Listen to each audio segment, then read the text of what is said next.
Welcome to the After Wine School podcast. This week, Keith and Alana discuss why tariffs matter to wine lovers and how they may affect you personally. Please share this podcast with anyone who loves wine. Welcome to After Wine School, the wine podcast. This is Alana Zerbe with my partner, Keith Wallace. I'm here. I'm here. I'm here. Welcome. We are here today to talk about a little bit of a tough topic. We're going to dive into tariffs. We want to offer some firsthand perspective. We've been through this before, and so Keith and I thought it might be helpful to talk through some lessons we've learned, some thoughts about how to move through uncertainty. So that's the goal of today's podcast. As always, we are sponsored by the National Wine School, the country's absolute best in online wine education.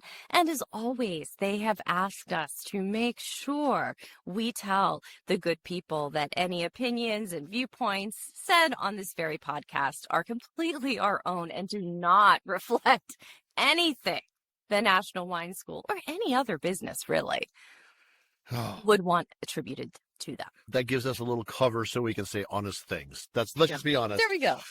That's like great. that. Fantastic. They're not liable, but that allows us to talk some really hard pieces. This is a hard conversation to have. And so where should we start here? Because this is tough. This is tough. So the landscape today, in some ways, I think, although we had tariffs, was it 2016? The first round, that would make sense. We have dealt with tariffs before. I think what is particularly tough at this moment in time is that there is a little bit of an existential crisis when it comes to wine generally, with so much consumption at historic lows. That's true. Continuing and ongoing climate change issues, and then layering on top of it now the difficulty of accessing some of the most wonderful, beautiful things in the entire world. So I think it might be helpful just to talk a little bit about what is most salient for folks like us who are small business owners. Yes. Really with very little power over these changes. That's true. Incredibly small amount of power. And maybe let's just talk about what are the biggest concerns that we have with tariffs and what might happen. And then we'll follow up. We'll try to end with a little bit of positivity and optimism about what can come from a difficult situation. And I would say there's always an upside to market disruptions. There always is. It's not great for people who are already in the business, but it does offer, there's going to be a lot of upside in a few years. I just want to say that flat out. Like this can be incredibly good, incredibly beneficial to people moving into the markets now or considering or thinking about it in the next 5 years. Interesting. That is actually a definite positive. I think we should also describe, why is it so uniquely difficult for the wine trade when we see things like tariffs or even just different laws in state by state? Like small changes have these big outsized effects. So first of all, all of us are small, right?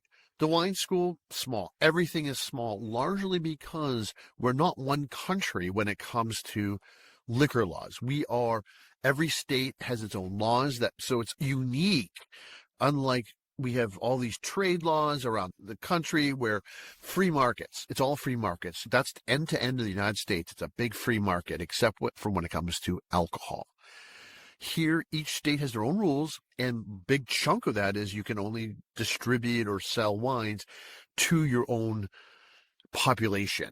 There's some things that are not like that. Like sometimes in some states you can buy from other states, have it shipped, wineries can ship to you. But for the most part, it's actually intrastate. And so we have a lot of small companies, which is awesome. That means that if you want to be in the wine trade, it's not that hard because you're not having to compete with a big national company. You're having to compete with a statewide company, a regional company. This offers a lot of small businesses, and that's where the power and the effectiveness of being in the wine trade. Like at the wine school, so many of our students become small business owners and make really good livings that way. Right. So what you're saying is low barriers to entry. Yes. Like that is a definite bonus. There's a lot of creativity. Things are smaller scale, they're human scale.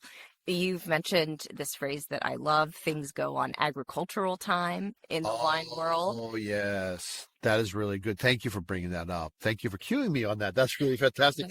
Because not only are we small, but we're on agricultural time.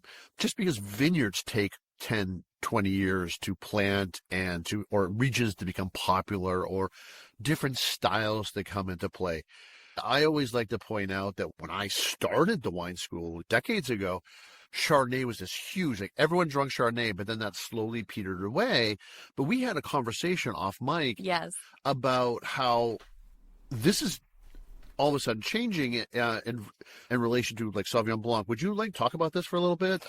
Yeah. So I think what's fascinating with wine is that there's two perspectives. There's obviously this great historical perspective that goes back thousands of years, that wines are part of our culture, and you can walk in the same footsteps that famous winemakers or famous Romans did hundreds of years ago. And we're also on agricultural time, so there is this long view that you have to have. But all of this at the same time exists in a world like with anything else where things are always changing. And it certainly was the case. I know in your era of starting the wine school, Chardonnay was the top. It was huge. Wine. It was insane. It was huge. And it was the classic Napa style, the buttery, the oaky, the big. And by the time I started teaching about 10 years ago, it had changed dramatically, such that it was the outlier who said they liked Chardonnay. And they didn't even want to admit it.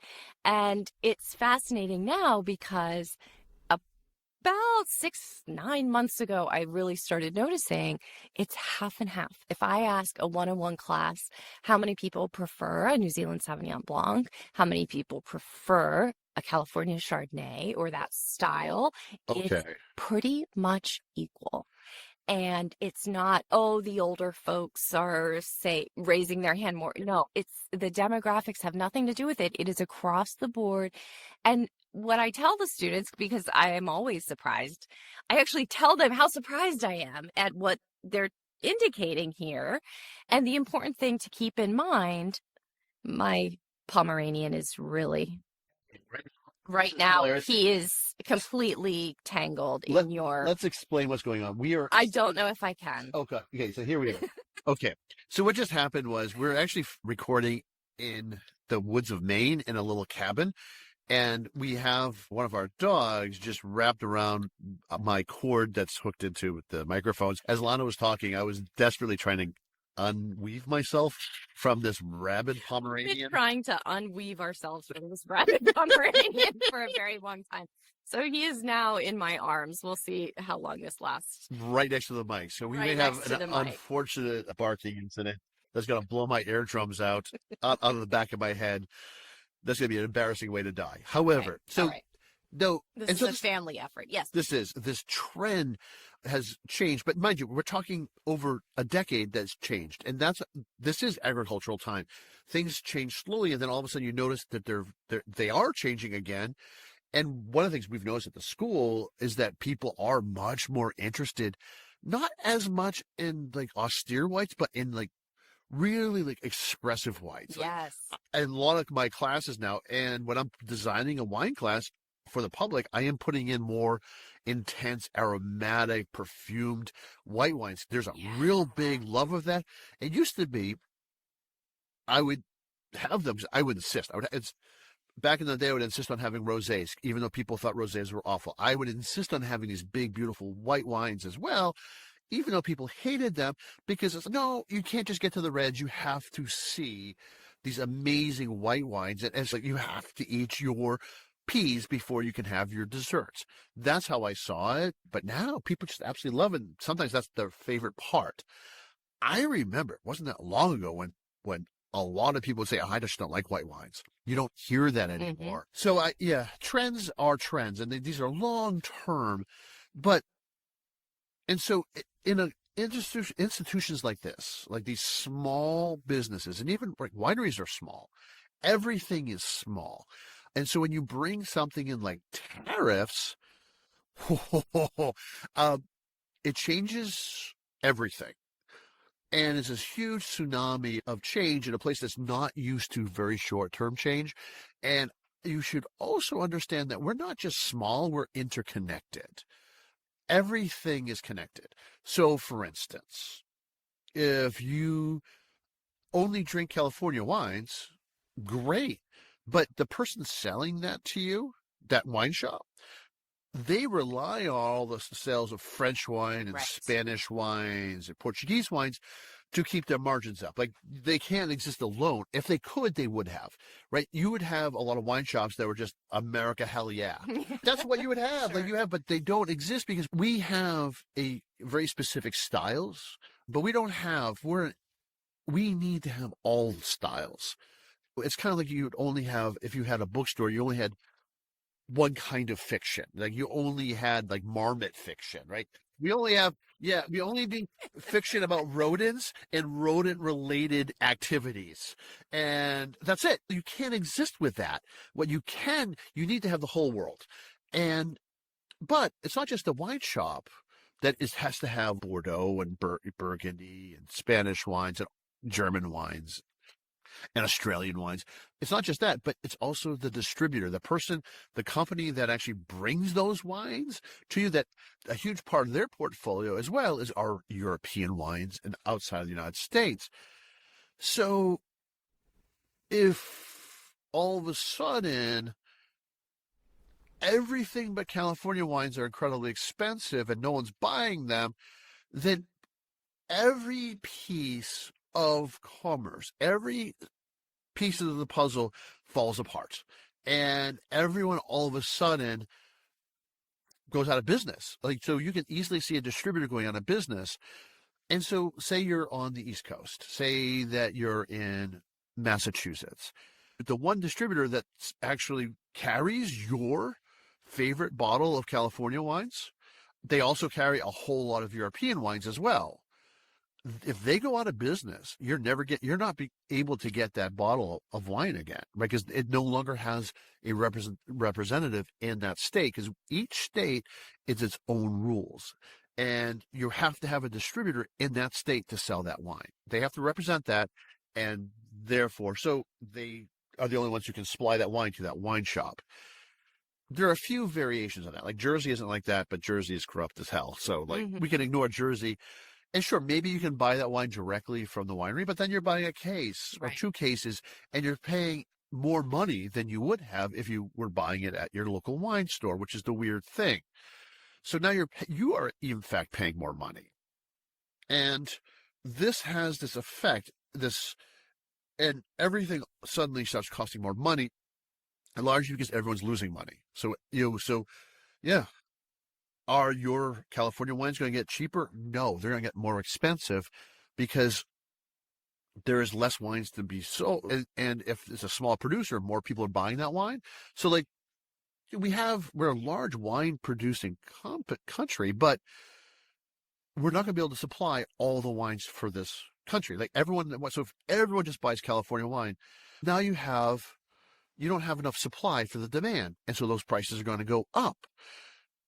There's no upside to consumer at this scenario. Like, your prices are going to go up no matter what you're paying for. And if they don't go up, it means they don't exist anymore in your marketplace. And so this becomes a real problem all the way around. So there's no way of getting out of this, that everything with tariffs are going to cost more. And the higher the tariffs, the less choice you're going to have, because more and more businesses are going to step out of it, at least for a while. They will just limit, and they will actually have to start laying people off. And that's the hard piece here. We're not in a good place for the companies right now that are in business. They're coming into really tough times, and you're already starting to see it in the distribution, not in retail yet. And you're going to start seeing it in the next few months. If tariffs stay, and if they continue, or if they increase at all, you're going to start seeing a lot of disruptions in the marketplace. because we're not used to it. We're small companies. Everyone is going to freak out in their own specific way. Some people will actually just go out of business. Some people will be smart and have been smart and actually have done the thing that I tell people to do, which is get it in now. Get it in. The hard thing is boats don't go fast. And if to get it in now, you would have had to think about this 6 months to a year ago of the possibility that you would need to actually place larger orders and make sure they're in this country before there's a possibility of tariffs. So the people who did that, and there are some companies that did that are really well run and really thought through that. And one of those companies is us. Yes. So preparing for this time around has been possible. There's been some foreshadowing that tariffs would increase, be a tool in the current administration's playbook. What happened in 2016? Let's take a historical view before we get to the current. So 2016, this is something that was put into place. What did the wine school do at that time? Oh boy. All right. At that stage, we did not expect it. We did not expect it. So what we had to do was we just calculated that this was going to cost, and more likely that it was going to be about 20% more. And so what we had to do was we had to start increasing prices slowly for classes because we just knew that over time. And so what we did, now there's a delay effect when you're buying. So we just bought retail at that stage. So if we, like everyone else, but what we saw, so we just bought a little bit more than we expected. And because the wine school is in Philadelphia and a state control, we knew that their inventory was about a year. So we actually had about a year before the costs really started trickling in to us, where we're going to have to start. So we absorbed some of the costs and we passed on some of the costs to our students, which I didn't want to do, but we had to do it slowly.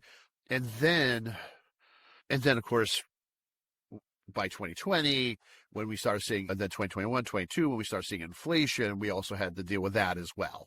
But that's a different story for a different time. So there were things we could do. We could maneuver, yes, reallocate resources in some ways. Absolutely. To keep us lean and mean. Yes. And continue on. This time with tariffs, being that it is this gestalt of declining wine sales. Right, yeah. A new sort of neo-prohibitionist movement coming in. Yes.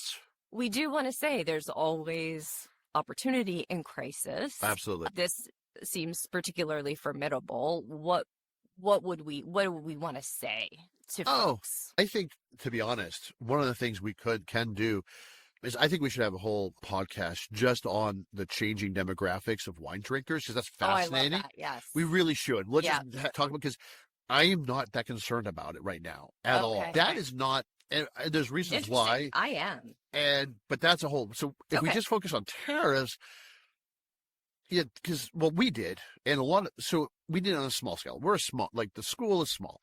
So what we did was 6 months ago, I started buying a lot of the wines we assumed was going to be hit with tariffs. So right now, if you come to my house, pretty much I have one entire floor of my house. I'm just stacked with wine cases. Just so it's everywhere. I have a ping pong table. It's stacked all the way up under there. It's all around. This is the floor where I have my gym and my television, all that. So it's just crazy. It's stacked everywhere. Not to mention the school's actual wine cellars, which are completely stacked to the gills as well. And I'm going to place another order because as well before these they really come whole, because we're starting to plan for our advanced sommelier programming. And so we're getting those out of the cellar. And now I'm going to bring even more that last round, so that, sure, that'll give us about a good year-ish. But the costs are still going to go up because, mind you, there were already tariffs in place. These are not new tariffs. These are layered on top of old tariffs. And wine costs are already, people probably don't realize this because you don't really think about it, but they're 20 to 25% higher than they were. So, for instance, in 2016, there were a specific bottle of Chianti that was $15, and it was a classic part of our Wine 101. That bottle now goes for $20. So that's the change of price points that we have all seen already. And that's, of course, one of the reasons why wine sales have dropped off. Different subject, but it's attached to it. So you see that. Now what we're going to see is that within a year or two, is it going to be that bottle that was a decade ago, $15, now going to be $25, $30? It's very possible. Yeah. So that just changes consumption patterns, but it doesn't have to change how we teach at the school, or hopefully how much we have to charge people. I think we've planned far enough ahead that if for the next 2 years, if we're in a high cost environment, we're going to be okay. That said, I also know that some of the really smart, not as much the distributors, but the importers have been really smart. And if you look at, and how you can tell is how much is our environmentally controlled bonded warehouses for wine, how are they looking? Right now, they're filled to capacity. Like every square inch has been rented out on the East Coast. I'm not sure about the West Coast, but on the East Coast, especially in places like New York, which is a very big import center for wine, you're seeing massive numbers of boats coming in and people warehousing wines like they never usually do. Usually you would expect to have somewhere between 20 and 30% vacancy in these warehouses, but right now you're getting close to zero. So right now, people have already thought ahead. They're planning. The importers are thinking ahead because they don't want to get hit again, because everyone got hit. Because this is the brutal thing. So you can have your contracts on both sides. You have an importer who's doing this deal, right? They're the one who's putting out all the money. They've made deals with your French winemakers, your Spanish winemakers. There's contracts, how much they're going to spend for the wines they're bringing to the United States. And then they also have contracts with their distributors. And they may even be co-owned by the distributor, but they have contracts about how much they're going to pay, that they're going to get paid for these wines. And they've added in their 15 to 50% margin in that. However, if you have tariffs that come from after they ship from that country of origin and they're on the water, and this is going to be months and months, right? These boats don't go fast. So if they're already on the water, when those tariffs come in, you have no choice but either to let those wines sit at that port, which you've already paid for, and let them go bad, or pay your tariff right then, right? Hand that cash over to the government, because you can't get it out of the warehouse unless you pay that tariff. That's brutal. So you have to be thinking months and months ahead. Usually you're thinking at least 6 months to a year ahead, which is great. Agricultural time. We are always thinking ahead. The people who were in that place realizing we've already been here before. Let's just assure that we make sure our wine's in the state, in the country, before this happens.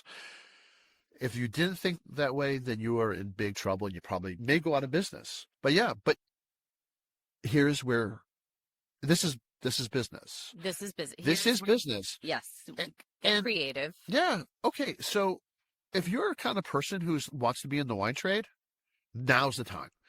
Because all of a sudden, so say that Chateau Dudas in Bordeaux is imported into this country by John Smith Incorporated wine importers. If John Smith Incorporated wine importers goes out of business, now Chateau Dudas has no way to get into the U.S. market. Right. They're stuck. They have nothing. Now, this is a huge part of their income, right? Because anybody who imports in the United States, we are a big, even though we are like these tiny little fiefdoms, we're a big economy. Each of our states are bigger than most countries in Europe. So they need somebody. And hey, if you're just coming into the market, now you do not have all those contracts. You do not have all those employee costs. You don't have none of those costs. You're now free to make a contract with Chateau Dudas and start bringing them to this country. And probably they're going to be happy to pay a lower rate. Well, pay higher for, they're going to take a deeper cut on their margins. You're going to be able to bring it in. And now you've started your own company. And now you have a very competitive company. And that's what's really important now, is that there's a lot of companies that did not plan ahead. And now they're going to be right for somebody else to come in. And because everything in the wine trade is small scale, that means that a company of 1 or 2 or 3 people can be really competitive. Just wait and see right now. Huge amounts of upside right now. Disruptions in the marketplace always. Now, and there's really good upsides here. There's a lot of pain. I'm not joking, there is a lot of pain. Running the wine school is going to be hard because not only are people afraid, because when tariffs come in, everyone's afraid of higher costs. But the funny thing is, I know in 6 months from now that people are going to look at how much wine costs in their wine shop, be horrified, and then they realize that, oh, they can take a class at the wine school, and it's actually like a really good deal now because we're not upcharging because we already had our wines. We're not worried about that. In fact, actually, the wine costs really don't even come into play into our costs anyways. So it's just, there's going to be upsides for us as well, but it's hard. It's really hard. Really hard. Not joking. Really hard. It's really a lot of pain, a lot of heart. There's going to be a lot of heartbreaking stories coming out. Yeah, to seize upon that opportunity, to capitalize on it now, that you're going to have to have a pretty high risk tolerance. It's not going to be guaranteed. The best things are to think creatively and stay lean, stay nimble. Don't bricks and mortar, any old models, any old paradigms, shift away from that thinking and really put yourself into the mindset that tariffs may not go away. They simply may not. They may not. Oh, you're right. And this may be the best thing for the East Coast wine production you've ever seen. Sure. This really could be the boost that a lot of vibrant small wine regions may have.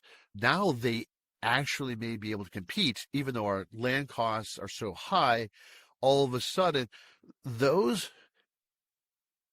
Finger Lake Rieslings that are $20, $30, they're now competitive with the German Rieslings that used to be $15, $20 and now are $20, $30, $35.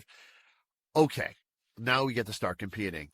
That might be a really good thing. Now might be if you're thinking about opening up a winery on the East Coast or New Mexico or Washington State. This is really going to be a time to shine. Oh, you want to do a Bordeaux style, like really crisp and lean, or maybe even a Burgundian style Pinot? Maybe it's the time because there's going to be more of a marketplace for that for the next. But it depends on how long you think this is going to last. Because again, agricultural time. If we're thinking tariffs and this economy is going to be like this for the next 10 years, then it makes sense to start making wines on the East Coast. Yes. If this is a blip, then maybe not. Right. But this could be a big change, and there's always negatives and there's always positive. I'm not saying there's a lot of positives here, but I'm saying there are places to look at to be hopeful and to be in the wine trade. And that's the most important thing. We drink for a living. Not everybody gets to do this. Not everybody admits it. That's right.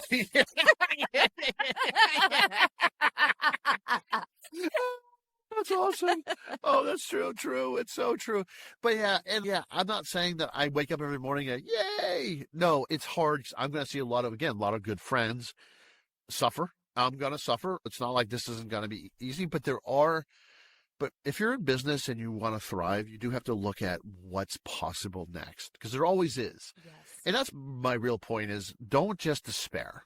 Look at what's possible and how you can be a part of the possibility and not drag everyone else down. The wine trade, we're a bunch of, hey, we're degenerates, we're weird, there's like antisocial, like this is common in our trade. Depression does run. I have so many people I know in the wine trade that suffer from some sort of depression or some sort of thing. You don't. I know, right? I know. Ooh, I don't know. But so it's really important for everyone to understand that we have to look at the bright side of this. There are plenty of negatives. We should have been planning ahead of time. If you didn't plan, shame on you. Just know you made a mistake and move on. But then we have to look, okay, what does this open up for us? And one of the things that I will be very bullish about is the East Coast, this boost that this could bring to local production. Yeah, to be honest, I'm in discussions about opening up a cooperative winery in the Pennsylvania area, just largely because this is going to be boomtown for smaller production in the United States. And especially if you don't have distribution, especially if you are direct to consumer, this could truly be, if you're not relying on the distribution system, this is an amazing time, absolutely amazing time to be in business. So that's where I'm at. Keith, I think you brought it home. You landed the plane. It was tough. It was turbulent. Oh, yeah. Oh, no. People were jumping out of it was awful. But I landed, and here's the thing. You've had a little Pomeranian in your lap who's notoriously loud and grumpy. He did not bark once. I don't know how you did that. I assume you did the thing where you just put a bag over his head or something. Is he still alive? I want to see signs of life. He is. Proof of life here. Oh, God. Okay. Oh, yeah. All right. Yeah. Dancing. Okay. Then what Alana is doing with this poor dog is so humiliating. She's basically gave him a top hat and he's dancing. Oh, this is disgusting. That poor bastard. All right. Let's not torture our friends with any more images of Charles. But thanks, everyone. Hopefully this was helpful. I feel better. Oh, good. I hope you do. I do. Good. I do. Yeah. No, ask somebody. Yeah. Ask your favorite manic depressive wine school owner. Questions very depressing. He tends to actually, I'm always depressed, so I have some good news for you. There you go. I have to cope about this every day. So, yeah, there you are. I got cope. You got cope. I like it. All right, folks. Have a fantastic day and look for the opportunities. They're there. That's wonderful. We'll hear you. We'll see you soon. You'll hear us soon. And subscribe as Please. Yes. Tell your friends and neighbors. We really want to grow this. Please let them know. And well, if you have anything you want us to talk about, let us know too. Absolutely. All right. Ciao, folks. Cheers. Thank you for listening. If you like what you hear, please rate and review this podcast on Apple Podcasts or wherever you listen. It means a lot to all of us here at the National Wine School. Cheers! For more information about the Wine School and its programs, go to wineschool.us. And if Keith didn't drop enough F-bombs for you, here you go. Fuck!